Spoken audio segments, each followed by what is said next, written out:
All right guys, so welcome to episode 2 of my lighting series where we are taking the mystery out of lighting. For this second lighting setup, we're gonna do a progression, like I said, from the previous setup. So what we're gonna do is we're gonna add a gel and we're going to add a second light, probably my favorite light. I say that about a lot of lights, but I really just use this one a lot. So what we're gonna do is we're gonna add it in. Now, for the materials that we're gonna need for this setup, we are going to be adding a blue gel. And to secure the blue gel to the front of the light, I'm just gonna be using some plain old black gaffer tape. Now, when it comes to this lighting setup, it's best to cut all of the ambient light inside of the studio or wherever you're shooting, whether it's a home studio or your apartment. Like, listen guys, when I started, I was shooting out of my apartment and I just did what I had to do. And I was still able to achieve the same thing. So my biggest thing is I want to make sure that you guys understand that even though you may not have everything that you need or everything that you want to have, you can still achieve all of these lighting setups, and that's the whole point of the book. So I'm gonna cut the lights so that we can get rid of this ambient light, and when I come back, the RE650 will be on. Come a little closer, Sabo, so I can just show them this light really quickly. So in the previous episode, episode 1, we had the Explorer 600, and in this one, we're gonna be adding in the RE650 Plus. Now, this is a tungsten light, so it's going to be very hot. Keep that in mind when you're shooting. Your model might be sweating a little bit, but that's okay because the images are gonna be beautiful. Now, this light is very simple. It has pretty much one feature on the back. As you can see here, we have a knob where you can do flood or spot. And while we're shooting, I'll give you an example of that as well. And on the front, we have some barn doors where you can either cut some light or open it up. So I'm gonna cut the light, we're gonna come back, and I'm gonna show you guys how I set this up.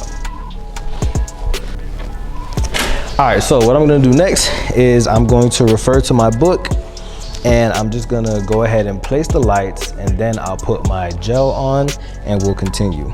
So according to the book, it says that I should have my snooted hard light, but instead of a strobe, we're going to use the RE650 as our main light, and we're gonna use the strobe as the gelled light.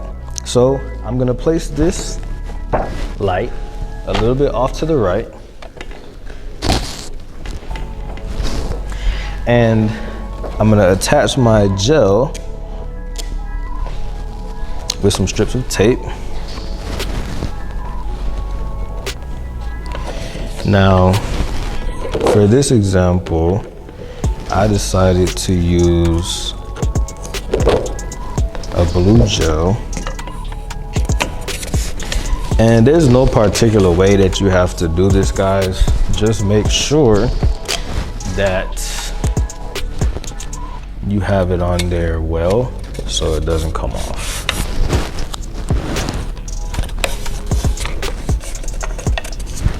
So I'm gonna angle it up a little bit to make sure that my gel spreads all the way across the backdrop.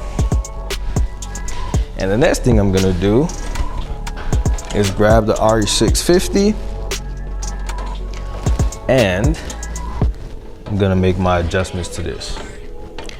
So I wanna aim it down at my model, turn it on, and as you can see, this is what I was talking about earlier in terms of how you can make it a flood or a spot by adjusting this rear knob. Now, what I like to do with this is make it more of a spot because it will increase the light intensity. These lights are not as bright as I would want, the 650 at least. They do have a 1000, but make it a little bit more intense, kind of dial it in. All right, so as we go into this setup, what we're gonna do first is we are going to try to balance out the lighting for this light first. So we want to get our exposure on our model with this light first. The reason why is because this light is not as powerful as this light, and you cannot necessarily change the increments of light that you have on this one. Because it's set, you want to get that one. This will become your ambient light, and then you'll set this one as a fill-in. So first things first, I'm going to cut this light on.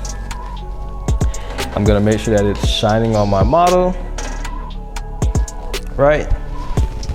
And I'm just going to use a live view on the back of my camera to get a good idea of what her exposure is going to look like. Now, if I take a picture, you can see at f4.0, 1/125, ISO 100, she's a little bit too dim for my liking. So I'm just gonna bring that exposure up a little bit by increasing my ISO. And right there, I like that exposure. Let me take a pic so you can see. Cool. Now, the next thing that I'm gonna do is I'm going to add in my strobe. Now, contrary to what you may think, when it comes to gels, increasing the power is going to decrease the opacity of the color of the gel. So when it comes to gels, you want to decrease the power so you can get a more intense color. So right now, my strobe is at 1/16 power, and I'm just gonna take a test shot to see what it looks like. Cool. So this may be cool for what you want, but I'm going for a deeper tone. So I'm going to bring my power down. Let's try 1/32. And like I said, guys, we want to keep this simple. We're taking the mystery out of lighting. I want it deeper. Let's go to 1/64. Cool. I like that, but I want to go lower. Let's do 1/128. Cool. And I like that. Now, what I want to do is bring this in a bit closer, just so we can get a little bit more full color. And I'm going to aim it a bit down. Boom, for my model. Sorry guys, the lights, you know, they're a little broken and stuff. And I'm just going to take a few shots. Cool. That looks amazing, Jada. Perfect. Keep going. Good. Give me some nice poses. Ooh, that's fire.